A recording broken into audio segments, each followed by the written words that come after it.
কোটি কোটি টাকার মালিক দিদির প্রিয় ভাইপো, এবার কি সব জলে? কাগজে কলমে অভিষেক বন্দ্যোপাধ্যায় সাদা মাটা সম্পত্তির মালিক, কিন্তু বাস্তব জীবনের ছবি যেন অন্য গল্প বলছে। যার কারণেই রাজনৈতিক ঝড়ের মুখে অভিষেক বন্দ্যোপাধ্যায়। এখানেই শুরু বিতর্কের। বিরোধীদের প্রধান অভিযোগ কাগজে নেই কিন্তু বাস্তবে আছে। 2024 সালে লোকসভা ভোটের আগে নির্বাচন কমিশনের কাছে জমা দেওয়া হলফনামায় নিজের আর্থিক অবস্থার তথ্য তুলে ধরেছিলেন অভিষেক বন্দ্যোপাধ্যায়।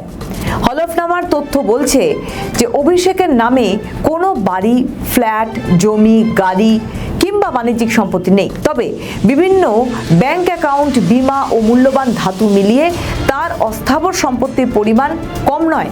গত কয়েক বছরে তার আয় কখনো বেড়েছে, আবার কখনো কমেছে। বারংবার অভিষেক বন্দ্যোপাধ্যায়কে বলতে শোনা গিয়েছে যে তার কাছে সম্পত্তি নেই।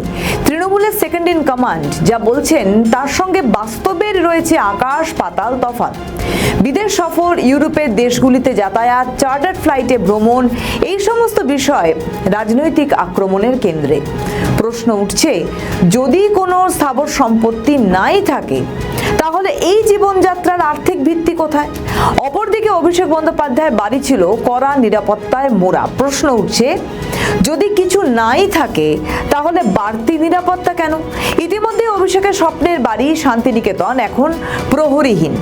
তার অফিসের সামনে থেকে বাড়তি নিরাপত্তা তুলে নেওয়া হয়েছে। নিরাপত্তা তুলে নেওয়ার পর মুখ্যমন্ত্রীর স্ক্যানারে অভিষেকের সম্পত্তিও। মুখ্যমন্ত্রীর নজরে অভিষেকের লিপস অ্যান্ড বাউন্স কোম্পানিও। আমি ভুলে যাইনি, পৃথিবীটা গোল, চিরদিন কাহারও সমান নাহি যায়। তৃণমূলের জামানত জব্দ হতেই উঠেছে রাজ্যপাট। রাজ্যের পালাবদলের পরেই শুভেন্দুর সাফ বার্তা ছিল, দুর্নীতির বিরুদ্ধে জিরো টলারেন্স নীতিতে চলবে বিজেপি সরকার। মাননীয় ভাইপো বাবু, কালকে প্রপার্টির লিস্ট আনলাম কলকাতা কর্পোরেশন থেকে। আপনার লিপস অ্যান্ড বাউন্স 24টা প্রপার্টি কলকাতায়, আমতলায় প্রাসাদের মতো অফিস।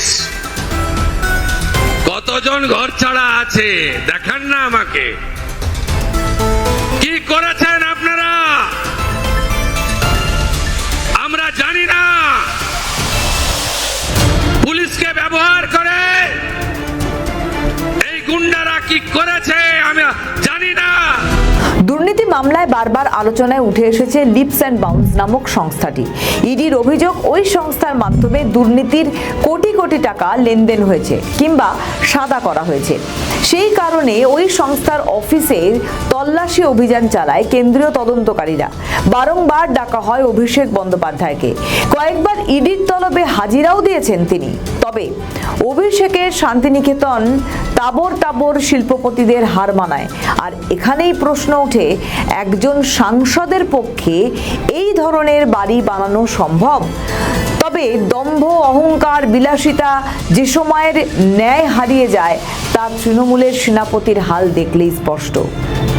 আমাদের ভিডিও ভালো লাগলে লাইক ও শেয়ার করুন। কমেন্ট সেকশনে আপনাদের মতামত জানান। আরও ভিডিও পেতে আমাদের চ্যানেলটিকে সাবস্ক্রাইব করুন এবং প্রতি মুহূর্তে খবরের আপডেট পেতে প্রেস করুন বেল আইকন।